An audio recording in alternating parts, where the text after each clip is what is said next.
Hello! Ang hirap sundan nung kanina, no? iPad. Okay. So, please, everybody, listen. Because after the presentation, mamimigay din kami.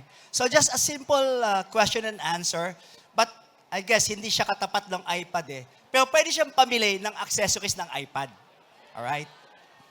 Okay. So, what is negosyong Red Wage? Did you remember, di ba, yung pandemic? From that time on, nag-iba ang landscape ng lugar natin, right? For both consumers and SMEs. Lahat ngayon tayo ay nag-evolve into a digital world. So everyone should embrace the consumer and the SME na maging digitally aware. Kaya kami nandito. We'll help you here and show you how to become your negosyo a Red Wage. So please, let me help you to show you how. First, I would like to introduce our company. We are Aragus Telecom. We are a subsidiary of Meralco. And part of that, marami po sa grupo ng mga Meralco, marami kaming mga kapatid. So, as a one major part of the One Meralco group, we have this synergy. Ito po yung advantage namin sa lahat. Because we are not just offering service connectivity, may mga value-added services pa kami. Tulad ng, first and foremost, pwede po kaming mag-provide sa inyo as part ng tulong sa negosyo nyo ng asset protection to our one of the synergized partners as one of the Meralco Group. And bukod dyan, meron din kaming payment platform na pwede naming itulong sa inyo if you're one of our partners through Bayad. And of course, si Sir no sa DICT, in some areas na wala pang electricity but needs connectivity, aanin mo yung connectivity kung wala kang kuryente. We have this partner in Spectrum na can provide green energy. So all in all, our synergy is not only providing us a true value for the connectivity, but more. Okay? Nasaan na ba kami ngayon?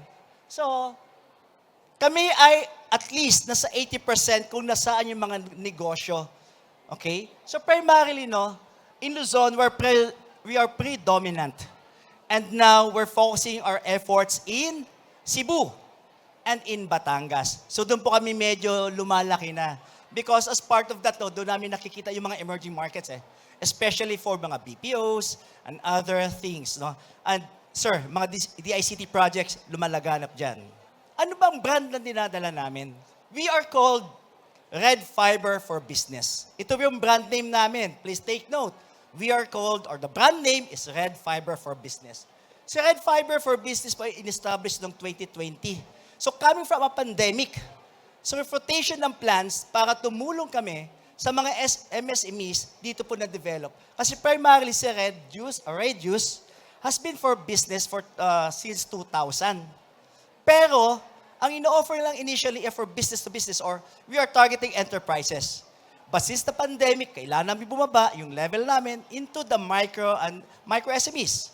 Kaya po kami naglabas ng Red Fiber for Business. Ang tanong, anong pagkakaiba nyo ngayon across all ng mga telco provider? Marami po dyan na halos parehas lang kami, but please take note. Sabi nga no, nandito si Red para tumulong sa mga negosyo. So, ang pinaka-highlight namin dito, yung number 4 pillar namin. Ano yon? Without sacrificing the quality of the business or the service quality na offer namin sa SME, please take note, our price rate, pinares din namin sa residential. This is to make more affordable.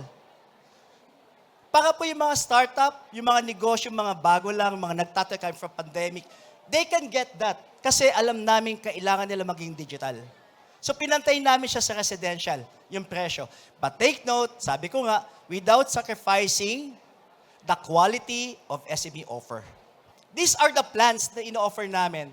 So we have at least 100 Mbps up to 1 gig. Now, hindi pa dyan nagtatapos. Hindi nagtatapos sa presyo yan because in every plan, meron po yung kasamang mga promos. So iba-ibang promos po according to plan. So if you want to know more, you can go to our booth para ma-discuss po kung anong plans gusto nyo. And our very much happy na mga sales agents will help you assist kung anong swak sa negosyo nyo. Because what we're offering is not just connectivity but business solution. So halos ginagawa natin kino-customize natin yung offer sa bawat pangangailangan nyo po at sa laki ng negosyo nyo. Pero, yan po yung pang-broadband, mga pang-small. But the likes ni Sir no, sa DICT na nag-require ng mga malalaking capacity bandwidth and the user, meron din po kaming ino-offer na kung tawagin namin ay Direct Internet Access or DIA. Ito naman para sa mga the likes sa mga BPOs na may mga connection required abroad or di kaya may mga multi-branches. Ito po siya. Anong pagkakaiba niya sa broadband? As the name implies, direct internet access, this is a 1:1 ratio tayo. So wala po kayong kaaga, wala po siyang ka-share, direct po siya. And of course, hindi nagtatapos dyan because it requires, kung kailangan nyo ng mga managed services, CPS, kasama po siya sa bundled offer namin. Now, again, ang sabi ko nga kanina, this is a customized product. Kaya nga, you can go to our booth para po, mas-scale down natin up to kung ano bang kailangan nyo talaga and we can provide solutions sa inyo. Pwede kayo mag-consult sa amin kung ano pong requirements nyo na swak sa budget nyo at swak sa pangangailangan nyo. Alright? So, nandiyan na po kami sa likod. So, aside from that, dahil po first time naming sumali dito sa expo na to, nagbigay po kami ngayon ng offer just for this, Meron pong available na Cisco Meraki para po sa kukuha or mag-subscribe ng DIA services namin. So, pag may mga requirements po kayo, magpa-check na po kayo dito para po may reserve na natin yan yung promo na yan. Alright? Just to hype, ito po yung mga current na mga top accounts namin across all. Sir, baka may mga kakilala ka dyan, like sa mga Fiber Bro, So, this is across all areas. May mga Cebu na dyan, may mga Visayas na dyan. And ito po yung mga nagtiwala ngayon sa amin. Kung mapapasin nyo, iba-ibang level po sila ng mga pangangailangan. Alright? So, thank you very much and hoping towards na makita kayong lahat doon sa booth namin. Maraming salamat po. All right. Thank you very much, Sir Larry.